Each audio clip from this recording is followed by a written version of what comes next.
You're listening to DraftKings Network.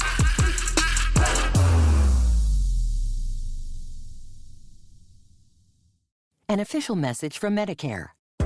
A new law is helping me save more money on prescription drug costs. Maybe you can save too. With Medicare's Extra Help program, my premium is zero and my out-of-pocket costs are low. Who should apply? Single people making less than $23,000 a year or married couples who make less than $31,000 a year. Even if you don't think you qualify, it pays to find out. Go to ssa.gov/extrahelp. Paid for by the U.S. Department of Health and Human Services. Now's a good time to remember where the story of tequila started. In 1795, the first tequila distillery was opened by the Cuervo family. And 229 years later, Cuervo is still going strong. Family owned from the start, same family, same land. Now's a good time to enjoy Cuervo, the tequila that invented tequila. Go to Cuervo.com to shop tequila or visit a store near you. Cuervo, now's a good time. Trademarks owned by Becle, SAB the CV. Copyright 2024. Proximo. Jersey City, New Jersey. Please drink responsibly. This is the Dan Le Batard Show with the Stugotz podcast. So we mentioned that we miss sex scenes in movies and we miss monster ballads. And in talking about monster ballads, Dan, I also realized there was something else from a bygone era that wasn't super convenient. And it's probably better today because you can just, with the touch of a finger, put together an epic playlist for whenever you go out on the boat or something. But compilation CD commercials on your television set.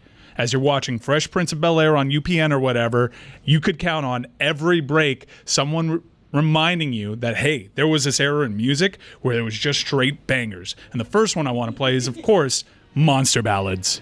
They taught us how to love. Give us something to believe in. They taught us how to live. And now they're back. Monster ballads. All these white people with long hair, man. Wait. I think Living Color's around. Oh, okay. Put it on the poll, Juju, at Le Batard Show. Did Poison teach you how to love and how to live? Winger! Oh, so good. So bad. Just historically echoing bad. This is a time, Lucy, you're smiling because you're being introduced to all of these feathered hair rockers from the 80s. But I would assume that you had wished you hadn't been introduced to any of them. No, are you kidding? This rocks. We should do this on the show more. I love this. Let's play another one. Yeah, do we have other ones? Because there's a big three in 90s compilation CD lore, especially when you start introducing the commercials to it. I'm not just, now that's what I call music. That's amateur shit. Okay, that doesn't count. Pure moods is what I'm talking about. A CD commercial that made you want to buy the CD. Imagine a world where time drifts slowly. A world is that a unicorn? That is, of course. Dan, pretend like you don't remember the commercial for Pure Moods. Experience Pure Moods, the perfect soundtrack for your way of life. They had Tubular Bells on this one, which always scares me. Collection has one Crockett's theme. Set adrift with the timeless treasures of Tubular Bells. My partner here, Stugotz, knows me very well, and he knows when it is that I can get insecure on things. And during the last break, he just said to me, Dan, shake it off there. I know you've been reeling since putting Washington in the Merino Super Bowl. And someone had to say it. And I do that. I went to Mother's Day brunch with my mom, and so I'm talking to two 80-year-olds, and I'm talking to them about the 86 Mets, but they keep talking to me about the 1969 Mets because the 17 years have come together. And when you play these kinds of monster ballads here for me and take me back to the 80s and that time, you're bringing me back emotionally here to earlier in the show where I am indeed still reeling from putting John Riggins in the Merino Super Bowl. Well, Dan, I've got one commercial that'll give you an anchor. That'll center you. I'm talking about living in the 90s. Oh, boy. Anything goes. Oh. I actually I bought this. I had a thought the other day when I'm listening to Sirius XM, and I was thinking something to myself because I wonder how often this happens. And on Sirius XM, they were saying, coming up at 9 p.m., which was like 6 or 7 hours later, coming up at 9 p.m., we will do the top 40 hits from this week in the 70s. And I thought to myself, how can you do that in the modern age where you're telling people at an appointed time to go listen to music 6 hours from now? And expecting people to be there. Like, how does that work as a menu option? Is there anybody who was listening to that at the time that I was listening to it that was saying to themselves, you know what? I want to hear the voice of the late Casey Kasem going through the top 40 in the 70s 6 hours from now. I love Casey Kasem. Yep. We used to listen to him all the time. Wow. Threw me back. I love this video, though. This is really good stuff. They don't make them like this Not sold anymore. in stores. You had to buy it off of that commercial. Yeah. You had Living in the 90s? I mean, where else could you get all those singles? Right. A lot of one-hit wonders there. Before you would have to buy an entire album. I think for the 80s, though, I think there's a captain of that team, and the captain is Whitesnake. Yeah, just in terms of ballads, right? There was always it Tawny Katane? That was the model that was in like all those videos. Yeah, not surprising that you would find an ally in a Whitesnake. Hey, you're back. That's good joke writing. You're back. In the 1980s, if you had a convertible hood, she was on top of it. Lucy, have you ever heard Casey Kasem angry? Have you ever heard the famous clip of Casey Kasem getting infuriated because his producers had asked him to tape something after a dog had died dedication and he couldn't get it right, so he flips out on the producer. The audio quality is not great, but let's see if we have that. We're up to our long-distance dedication. And this one is about kids and pets and a situation that we can all understand, whether we have kids or pets or neither. It's from a man in Cincinnati, Ohio. And here's what he writes. Dear Casey, this may seem to be a strange dedication request, but I'm quite sincere, and it'll mean a lot if you play it. Recently, there was a death in our family. He was a little dog named Snuggles, but he was most certainly a part of... Let's go start again. From coming out of the record. Play the record, okay? Please. See, when you come out of those up-tempo damn numbers, man, it's impossible to make those transitions, and then you got to go into somebody dying. You know, they do this to me all the time. I don't know what the hell they do it for, but damn it, if we can't come out of a slow record, I don't understand it. Is Don on the phone? Okay, I want a damn concerted effort to come out of a record that isn't a up-tempo record every time I do a damn death dedication. Now, make it, and I also want to know what happened to the pictures I was supposed to see this week. This is last damn time I want somebody to use his brain to not come out of a damn record that is that's up-tempo, and I got to talk about a dog dying. I can't really imagine somebody who did the voice of Shaggy and Scooby-Doo talking like this. Right. Sounds great, though. I mean, so, yeah. I'm on his side. Yeah, same here. Side. Yep. And hearing it again. Shame on Don. Yeah, someone's letting him down. And it's Don. Don. Is Don on the phone? It was Don. And he needs to see these pictures. You've very clearly been putting this off for weeks, Don. Yeah, hurry it up. That was really upsetting. Do you guys ever listen to Delilah?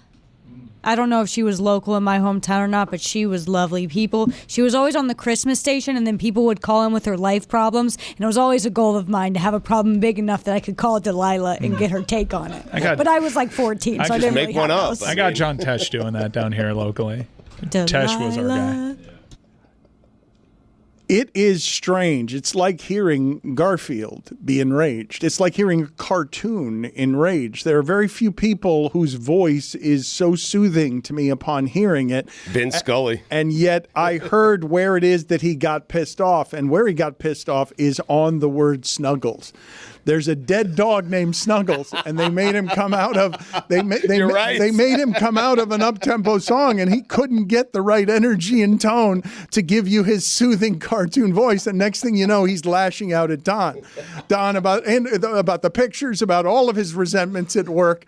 because Casey Kasem was carrying that shit for a long time, and he had a whole bunch of resentments underneath on he had to carry the show and didn't have enough teammates like Don doing what they were supposed to be doing. Look at what a conversation that spawned out of, there needs to be a good photojournalism movie made.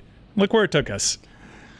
Casey Kasem, I'm surprised that Lucy has anything in the way of access to him because it's a million years ago. Yeah, you don't remember the Miami Zombie, but you remember Casey Kasem. I was not allowed to listen to music I wanted to growing up. My dad was very like, you're going to like what I like, and that is just the final say. So we listened to a lot of Casey Kasem. That's why I'm a Dead fan. And clearly it's the reason that your dad didn't like Bruce Willis on the harmonica or didn't like Don Johnson in Heartbeats. It was a Heartbeat. Oh, I'm sorry. It was a big moment in time because I would always, for whatever reason, whenever Casey Kasem was wrapping up his America's Top 40 countdown, I was always in the car with my dad when number one would be revealed. I don't know why, maybe it was church or something, but we would always be in the car together. And when Sheryl Crow overtook Boyz II Men for the number one spot, it was like my world ended. That was a big weekend. Yeah, 2 Americans. Just a terrible week for me. I loved I'll Make Love to You. Are you guys surprised that Udonis Haslem is good on First Take? No. Not at all. I'm surprised UD's at ESPN. I'm just surprised he's doing any of it, I guess. I shouldn't be surprised that he's good at it, but including his podcast. I'm surprised that he's doing any of it. And he said the other day, in terms of getting geared up for the take, he's like, LeBron's not going anywhere. He's not leaving Los Angeles under any circumstances. Just said it flatly. I'm interested to see how the Heat feel about it because he's technically an employee for them. Like Riley didn't love what he said about Tyler a few weeks ago. You believe that? Yeah. No. UD showed up to TV with a mission in mind that day. Riley to planted make it that. ugly. Yeah, Riley planted that. 2 weeks later, Tyler Hero's listing his house. That's how that one goes. It did get listed at $13 million very quickly, the Tyler That's so Hero cute. mansion. You think that UD was a rogue agent there. Why would Riley, there's no reason, why does Riley have to come out and defend Tyler Hero? Because he could say nothing on it. Because in this situation, he's good cop. This is all part of the plan, guys. Come on. I believe Riley there.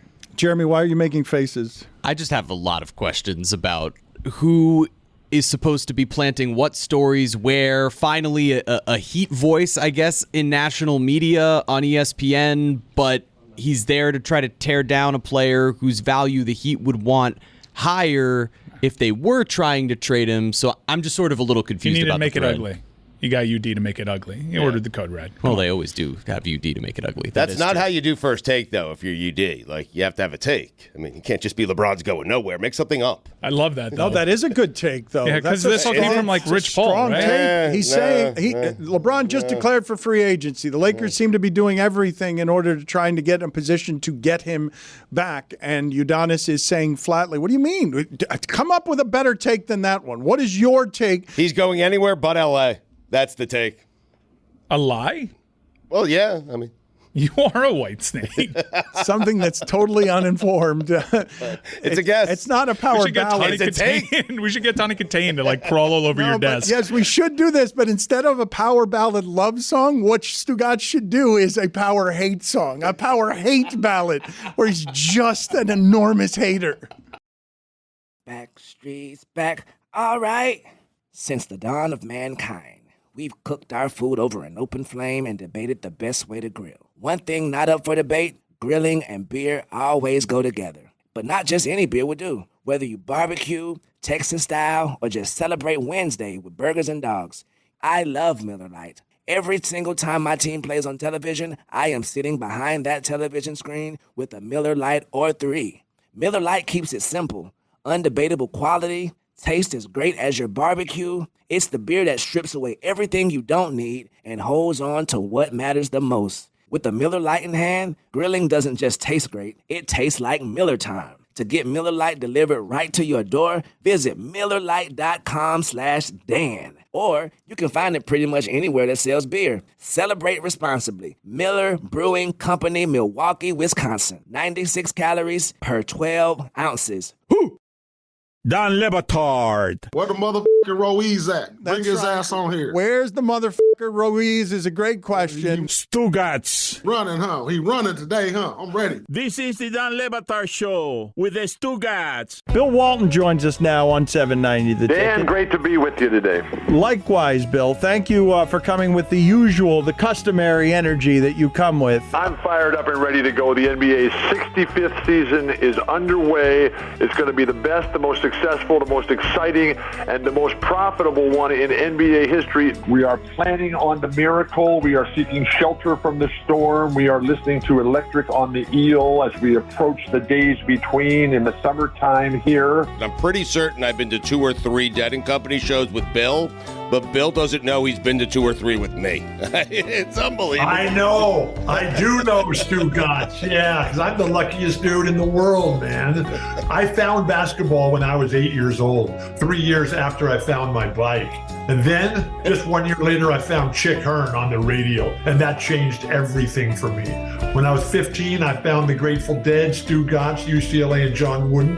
Then when I was 17, I found the ultimate mentor, Ernie Vanderway. 28, Marty Glickman taught me how to speak. When I was 37, I found the woman of my dreams, Lori, the greatest everything ever. She's not a thing, but I can't think of a better word than everything. Things change along the way, as it often does with the Grateful Dead show. And man, the way they opened last night up in Burgestown in Pennsylvania, just west of Pittsburgh there. Wow, hell in a bucket into Alabama getaway. They were rocking last night. To be able to follow it all on nugs.net. And Stugotz, I hope to see you out there ASAP. I'm not sure what shows you're going to be able to get to, but look for me. I'm the tall guy with the big smile on his face. Hopefully Kevin will be able to continue to play well. You never know.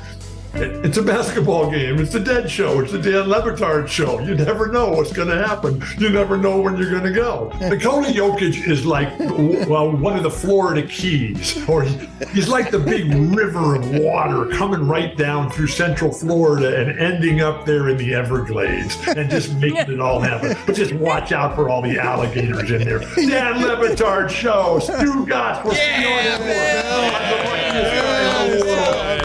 He is a spiritual gangster. When you've been, Dan, where I've been, when you have a life that's not worth living because of the orthopedic spine issue that I've had over the last few years, and then you get better, and your life is never the same again, and everything is different, and what it teaches you is the ultimate lessons in life: perspective, relativity, tolerance, and patience.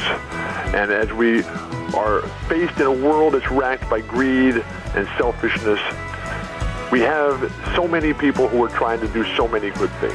Bill, we have to get you on again because I want to talk Grateful Dead with you. Call anytime, Dan. I'm always ready. Let's go. And you tell LeBron to stand tall because that guy is fantastic. Don't let the little people bring him down because of their jealousy, because they're their own problems out there. LeBron, that guy's phenomenal. He's phenomenal. Phenomenal. You're phenomenal. Better than perfect. You're better than perfect. Incredible. You're better than perfect. Feed the children, World Hunger Relief. Thanks, guys. All right. Bill Walton. I didn't even get to talk Grateful Dead with him. We can't have him on enough. That man is a prophet, a giant freckled prophet. I will tell you, Stugotz, that over the last couple of years, it seems like this show has been bombarded by loss, people we care about, people that we have relationships with. And what I will say of Bill Walton that is different than I think about anybody in the history of our show, and I can't think of a lot of people walking the globe that I could say the following about. I associated Bill Walton always, from playing days on, with being in a great deal of pain, and his disposition never revealed it.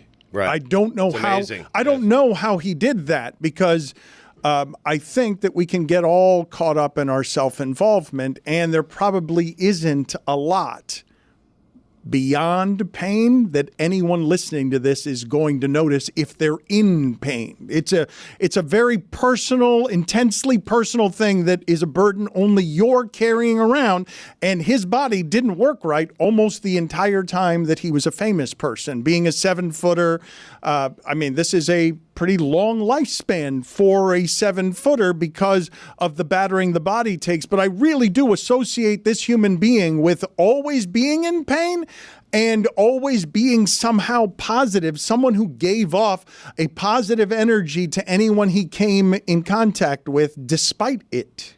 Always smiling, always in a good mood, despite the pain you're talking about. He couldn't have actually always been in a good mood. Some No. of that had to be a mask for others. In public, he was always in a good mood. He was always smiling. He always wanted to send a positive message. I got to spend a little time with him, like over the last couple of years. I saw him in San Francisco less than a year ago.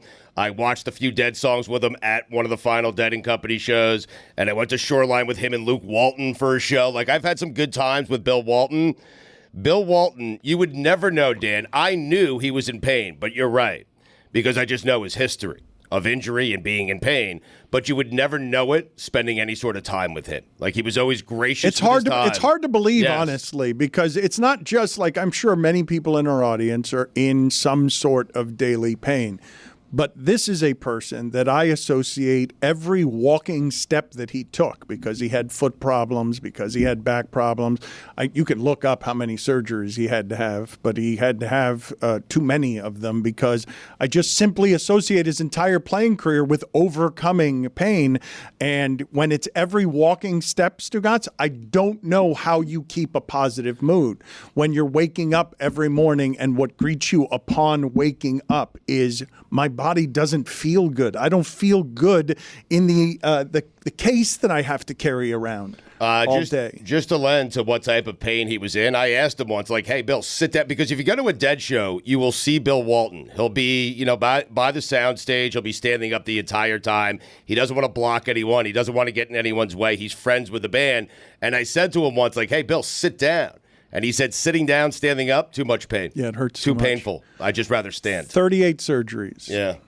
My wife asked me who Bill Walton was because she says I see a bunch of stuff on social media, and I appreciated the opportunity to try to explain who Bill Walton was, because I don't have any memories of him playing basketball. I just remember him being around the game and being a wildly charismatic and popular dude that was in this. Look, people have a ton of strong opinions. Ask Reggie Miller. When it comes to basketball broadcasting, he was always atop everyone's list. They all loved him. He was just beloved by everyone around the sport. And it didn't play well to our montage, because that's notoriously quick hits here and there. But there was one time he joined our show, you asked him one question, and that was like premeditated. There were 2 times. We went into this interview trying to ask no more than one question. Mm-hmm. And at least once we got there. I just said hello to Bill on Stupidity once, and he went for 35 minutes.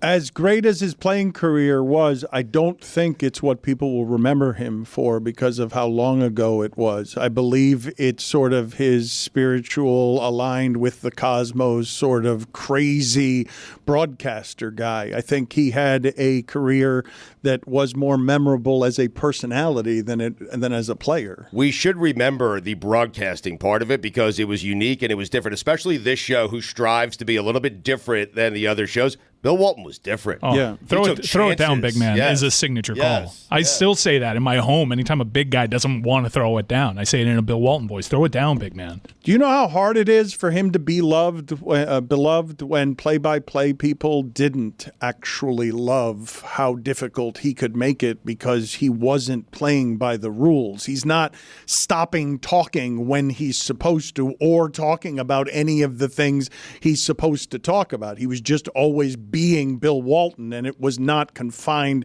to whatever it is your limits are. The right play-by-play people did. It seems that Dave Pash, Jason Benetti, just a couple of different examples, and that was in baseball. Boog, where the right person who understood the light that Bill Walton could bring into someone's home through his broadcasting allowed him to function in that space in a way that made that impact so special on all of us. It was funny to hear Dave Pasch on SportsCenter yesterday talking about him, and he was talking about when he first started working with him. As much as you want to let him go, you gotta rein him in. Because he said Mike Tirico called him early in his career, was like, I know you want to let him go, but you gotta rein him in a little bit because he'll just go everywhere. Well, I'll go a step further on this, and I know we get carried away with prisoner of the moment or whatever is the last thing is the best thing. But you do understand that no one's allowed to be that anymore, right? Like you're not. You Correct, can be Charles Barkley on a studio show, but you're not allowed to be on the broadcast and not respect the broadcast. You're not allowed to be on the broadcast and not be partners with everyone around you in the sport and just do your own thing. There's not someone who's allowed to exist that way. I don't even know who you'd go with on second place. Someone who sits next to the play-by-play guy and is allowed to just be themselves, and it doesn't matter whether they're talking about the game or not. They're just being ambassador for entertaining and loves basketball, but doesn't necessarily need to be talking about basketball. And I don't know how much of it was his own personal life and desire to keep a lighter schedule, but even he, in the later part of his career, was only allowed to be that on like Pac-12 Network Sicko Delight type games, which was always an appeal. Like, oh, this is a game that the most appealing thing about it is Bill Walton's on the call, and Pasch is going to kind of let him go. Didn't he die the day after the conference did? The last... The day after Roxy Bernstein signed off on Pac-12 Network, and no one was really sad about it. I was very sad about it. I don't know what you're talking about. He actually thanked Bill Walton in his sign-off, so it was like a sweet moment, but I was very sad. For me, at least, there was never really the appeal of watching Pac-12 basketball, except if I knew Bill Walton was on the call, and I would stay up every single time. Is the Dick Vitale, Bill Walton stuff, is that something that ends with them? Like, is there going to be some young broadcaster who's allowed to do it that way? In terms of color commentary, I don't really see it. Like, in terms of play-by-play, Harlan's got an aspect of that to him. Oh, no, but play-by-play has too many confinements. You can have personality, but there's a top end to it. I'm talking about the Dick Vitale, because Gus Johnson does that too, has personality, but Dick Vitale, Bill Walton, who else is somebody that you would associate with putting the color in colorful, putting the... Clyde. Clyde. Clyde's a good one. Yeah, that's the only... Yeah. And he's from a bygone era. Like, now you don't really see those characters. He's a holdover from this Walton era. Maybe they'll let Jason Kelsey do it in the NFL, because he seems to be the personality everybody loves right now. Maybe, but Jason Kelsey's going to have to push the envelope and be a little more extreme than he is right now in order to reach those heights. With only a few weeks left in the NBA playoffs, no matter which team you're rooting for, there's nothing like witnessing history in person. Use the Game Time app today and lock in your tickets to check out one of the teams that will lift the trophy at the end of the NBA Finals this season. Did you know that the prices on the Game Time app actually go down the closer it gets to tip-off? It's true. I've seen it with my own eyes. Game Time also has killer last-minute deals. You can save up to 60% off buying last-minute tickets for sports, concert, comedy shows, and more. The feature that I love the most on the Game Time app is the ability to see the views from my seat. You get a panoramic view from your seat in the app before you buy. Or you can save even more when you choose a section and let Game Time choose the seats for you. Game Time also has the lowest price guaranteed. With 2 taps, you'll see the all-in pricing, so there aren't any surprises at checkout. Take the guesswork out of buying NBA Finals tickets with Game Time. Download the Game Time app, create an account, and use code DAN for $20 off your first purchase. Terms apply. Again, create an account and redeem code DAN for $20 off your first purchase. Download Game Time today. Last minute tickets, lowest price, guaranteed. Don Le Batard. He seems like a not nice guy, and he's always been a not nice guy. I don't care for him, and I hope he has the day he deserves. Stugotz. I hope he has the day he deserves. That's how I get people when they're really mean to me. I'm not like, go F yourself. I'm like, I hope you have the day you deserve. It's a great kind insult. Yes. It's beautiful. It's leaving it to the cosmos to sort it out. That's a less southern, bless your heart. This is the Don Le Batard Show with the Stugotz.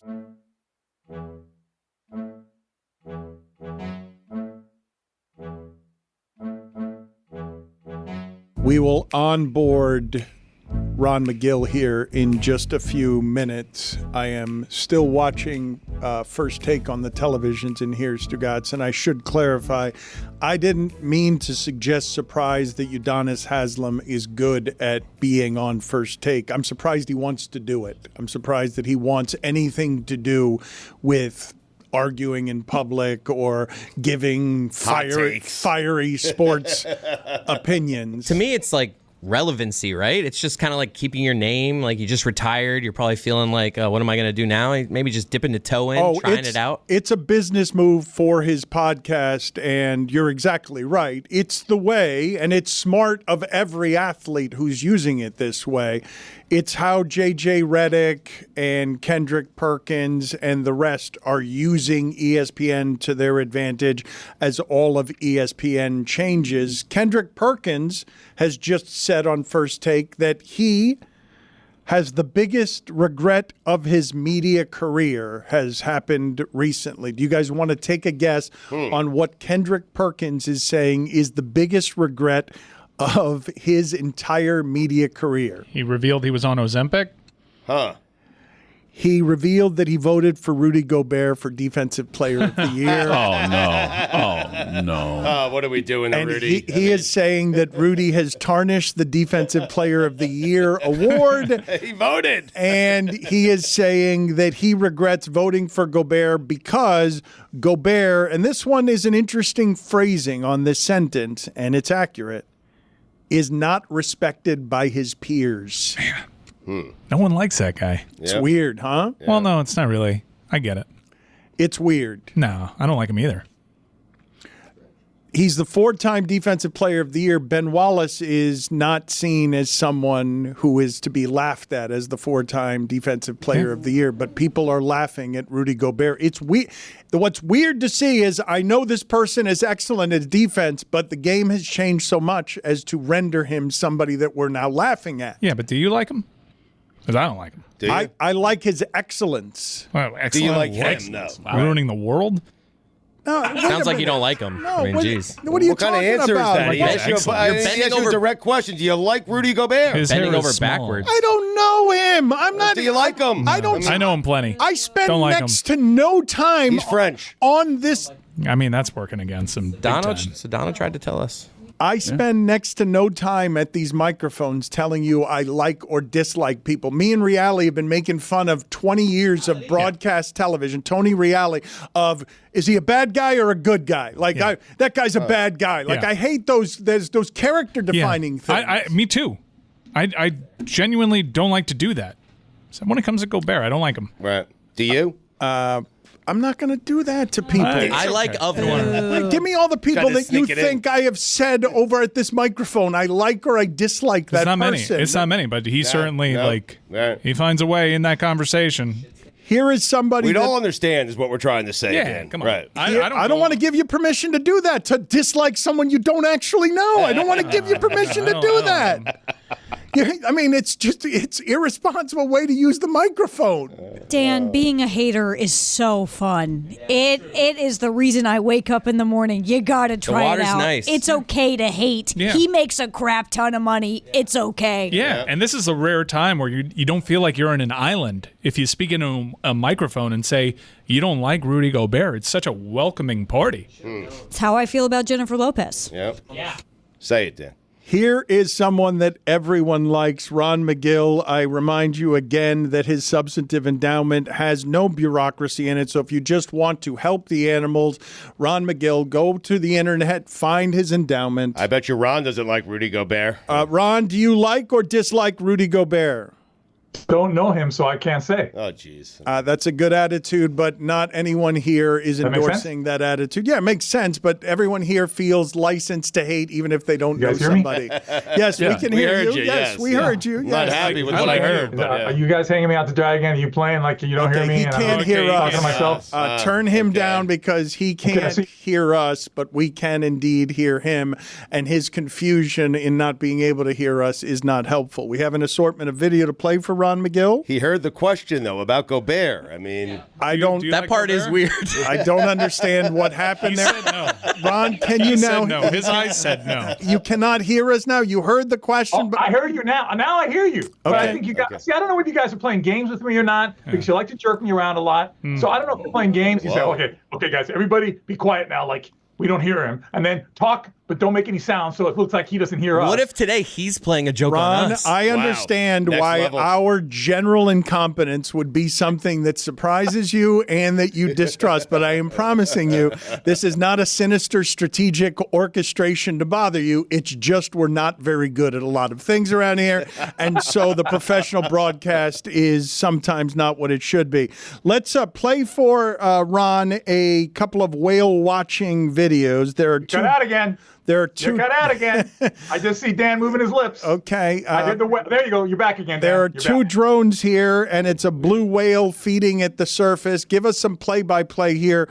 If the video does execute correctly, 20 miles off the coast of San Look Diego. At that. Yeah, look at that massive. This is the largest animal that has ever been on the face of the planet, Dan. Larger than any dinosaur, larger than anything. What it's doing is it's feeding. It's a baleen whale. So it opens its mouth and it grabs all these small organisms in the ocean, and it's got like a bunch of filters in its mouth. And as the water goes through the mouth, it filters out all the food, and that's how it eats. The largest animal on the earth eats some of the smallest things on the earth. That's incredible when you think about it.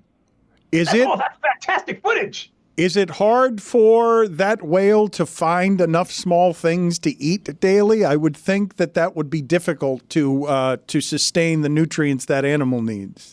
Well, as long as the ocean's where it's at remains healthy, no, because the ocean is full of these nutritious things, whether it be shrimp, plankton, different types of krill, all kinds of things that they're feeding on, and they get massive amounts. You imagine that mouth opens up, it's getting massive amounts that is filtering in there. So out in the open ocean, hopefully those portions of the ocean stay healthy and that animal can continue to thrive. But in order for that animal to reach the size it reaches, it's got to be getting plenty of food. Ron, there was a 23-person study in which 100% of the tested subjects had microplastics inside their testicles. Microplastics have been found in freshly fallen snow in the Antarctic. So when I see a whale scoop up its mouth and get a bunch of tiny good things in its system, I have to assume that it's getting a bunch of tiny bad things for its system too. Have we seen any repercussions in the animal kingdom like that? You're absolutely right. The biggest repercussions we've seen so far, of course, are birds. There are endless videos and images on the internet that'll show you birds that have died from ingesting all these plastics. All kinds of microplastics found in everything. We're finding it in sea turtles. We're finding it in so many different animals.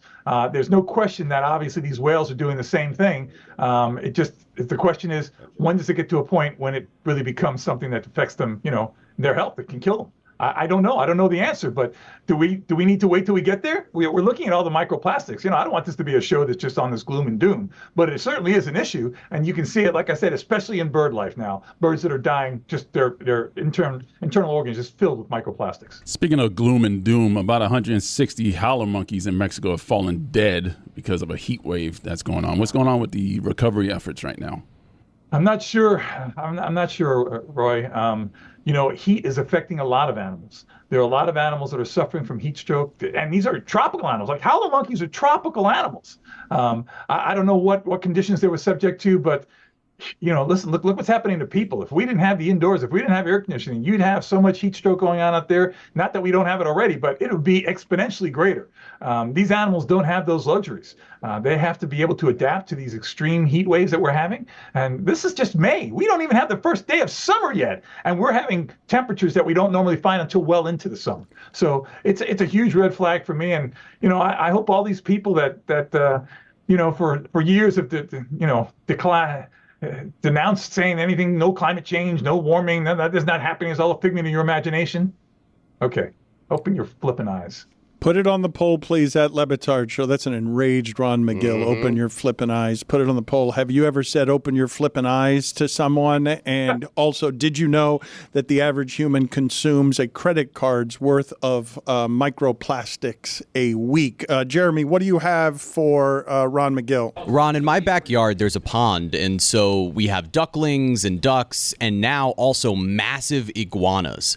And with the new baby ducklings that are there, it seems as though the iguanas don't know what ducklings are, and the ducklings don't know what iguanas are. And I'm wondering, is there any world where an invasive species, one that is not supposed to be known by the other or interact with the other, could just sort of miss the periphery of their vision and they don't understand what they're looking at?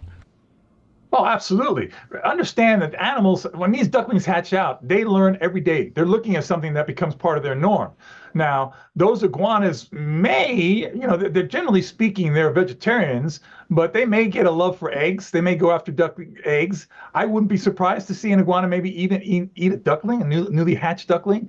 But what's going to happen is they'll adapt. These ducklings will start to realize, hey, those are the enemy. We got to keep away from them. And vice versa, whether the iguanas see something of a problem with the ducks coming after them because the female ducks will protect their ducklings. They'll charge you. They'll peck at you. They'll try to do whatever damage they can. But absolutely, these animals learn as they hatch out. It's something called imprinting, for instance. Like if you take a duck, any bird egg for that matter, and hatch it out, as soon as it hatches out, if it sees your face, that's what it thinks it is. It thinks it's a human being. It will follow you around like you're its mother, even if it sees another duck. The other duck is going to be foreign to it because the first thing it sees when it hatches out of the egg, it imprints on. It becomes that's what I'm supposed to be, and that's why you see these films of people walking around, all the ducklings following them, or the guys who fly in the gliders, and you see the geese flying right next to them because they were raised on an imprinted basis by that person. So they're following her. That's how that person teaches them how to fly and migrate. Look at the film Migration. It's a fantastic film. I love that movie. My daughter loves it too. You're a world-renowned photographer. I just recently saw footage of a first time ever. There's been footage that has been late to arrive to the scene, but a drone captured a killer whale attacking and killing a great white shark in the moment, all used by drone footage. And I'm wondering, this is footage that really hasn't been made available to us prior to drones. You being a world-renowned photographer, how often do you find yourself using drones, and does it open up a whole new world of possibilities for you? Absolutely. Drones are absolutely a different level of capturing moments because, first of all, most of the time those drones are not seen by the animals you're photographing. Okay, these drones are so small, can be so quiet, you can fly over areas without disturbing the animal. So you're getting a whole different perspective, but more importantly, you're able to document a behavior that's not being affected by the presence of the camera. And again, you can stay in a vehicle and you can have that drone go, thousands of yards away. The range of these drones is fantastic. So you can scope entire areas where it would take you hours to go over those areas. You can do it in minutes with a drone. You can see things happening. You can document them. I think drones are an absolutely wonderful thing as long as they're used responsibly. Speaking, not going up buildings to look into people's rooms and stuff. Okay, you're anti-voyeurism, anti-crime, but you were saying vehicles and vehicles on safari. Let's check out this video of an elephant attacking what appears to be a group of tourists on safari. Tell me what you're seeing here, Ron. Okay. Oh, yeah, this is that famous shot. I think it was in Zambia. This is a bull elephant that is challenging. He's in must there. You can see right between his ear and his eye, you see that little line of fluid coming down. His glands are draining there. I do not see that. Well, if you look closely, you see a little dark line there. Anyway, the bottom line is that male is challenging the vehicle because he thinks the vehicle is challenging it. It's not in a rage, Dan, because if it was in a rage, he would have turned that vehicle over and he would have crushed it like a loaf of bread. Basically, the guy backed off and the elephant eventually backed off. But this male elephant is in a state of physicality called must, M-U-S-T-H. And it's kind of like, I don't know how to say it. It's like when a woman is having a hormone rage and she's going crazy. Well, that's what happens to these males during must, and they want to fight everything because they're trying to battle for the privilege of being with the females. So they get very ornery, very unpredictable, and very dangerous. Why did it take that guy so long to back off? I would have been in there like, go backwards, in reverse. He was like holding. He was like holding his own. Like, what are you doing there, Van? I'm good, not armchair quarterbacking this one. I think also. In real life, Chris, what happens is you're supposed to, with elephants, stand your ground. You're supposed to stand your ground. Okay. A lot of it is bluff. This guy obviously was part bluff, part not bluff. And the guy realized, listen, he's coming at me. He's picked me up twice. I'm going to back out of here now. But I think he went through the right process. You wouldn't want to back off right away because then the elephant says, oh, he's afraid of me and I'm really going to kill him now. But if you don't back off right away, like you see that elephant, and then he backed up. The elephant said, why isn't this guy running away? He backed up. Well, let me try it again. And now basically it was a game of chicken where the guy driving the truck said, you know what? I'm not trying this again. I'm out of here. Is it true that when elephants are in must that they have a raging headache, almost like migraine level? I don't know because I can't talk to an elephant. I don't think we've ever done a study to put kind of, sensors in their brain to find out if they're having a headache. I do know that they're incredibly ornery. They're incredibly almost angry. They're urinating all over themselves. They're draining from their gland on the side of their head. They're just not in a good mood at all. Whether the headache is causing that or whether it's just hormones. It's like hormones can make any living thing stupid. Ron, good seeing you. Thank you, as always, for all of your contributions to the show, sir. And I will remind people, zoomiami.org/Ron Magill Conservation Endowment. It's substantive. You should donate. Thank you, sir. Thanks, guys. Have a great week. An official message from Medicare. A new law is helping me save more money on prescription drug costs. Maybe you can save too. With Medicare's Extra Help program, my premium is zero and my out-of-pocket costs are low. Who should apply? Single people making less than $23,000 a year or married couples who make less than $31,000 a year. Even if you don't think you qualify, it pays to find out. Go to ssa.gov/extrahelp. Paid for by the U.S. Department of Health and Human Services.